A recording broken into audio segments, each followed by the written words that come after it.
Emergency building থেকে আমাদের হোস্টেলটা একটা সরু গলি আছে, অন্ধকার।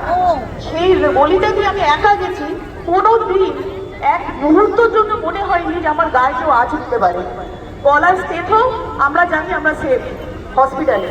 আমি হোস্টেলে 9 বছর ছিলাম আরজিকরে। যখন বাইরেও কোথাও যেতাম, দ্য মোমেন্ট আমি আরজিকরে গ্রাউন্ডে পা দিতাম, আমার মনে হতো আমি বাড়ি চলে এসেছি। আজকে সেই হসপিটালে, সেই এমার্জেন্সি বিল্ডিংয়ের চেস্ট ওয়ার্ড, যেখানে আমি নিজে একা পেশেন্ট দেখতে গেছি, সেই ওয়ার্ডে আমাদেরই এক ছোট বোনের সাথে এইরকম ঘটনা ঘটতে পারে।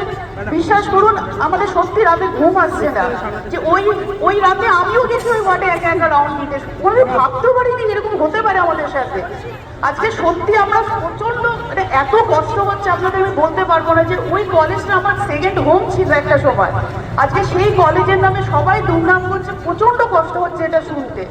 আমি সত্যি প্রশাসনের কাছে আবেদন করব, যত তাড়াতাড়ি সম্ভব কালপ্রিটদের ধরে নিয়ে তাদেরকে শাস্তি দেওয়া হোক। যতদিন না দেওয়া হবে এইভাবে মিছিল আমরা বার করবো এবং আমরা থামবো না। আর কতদিন আমরা এইভাবে ধর্ষণ, বলুন তো, দিনের পর দিন আমরা সহ্য করে যাব।